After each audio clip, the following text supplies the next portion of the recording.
What's up guys, Johnny here, and in this video I'm going to go over FedEx. They just announced that they are going into a recession. It's official, guys.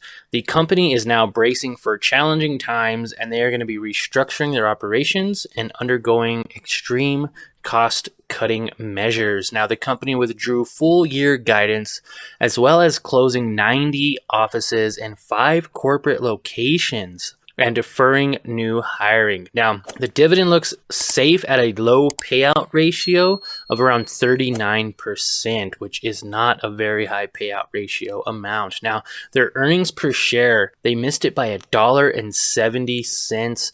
Their new earnings per share is going to be $3.44. Their revenue, they missed by $390 million.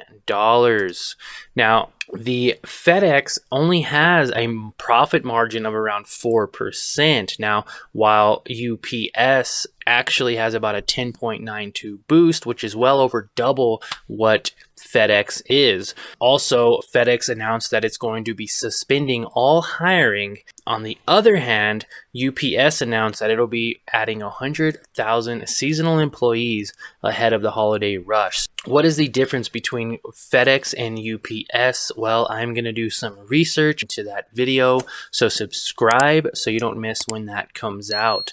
I'm also going to do a stock review on FedEx and a stock review on UPS as well. So make sure that you subscribe so you don't miss out on those coming soon. Thanks, guys.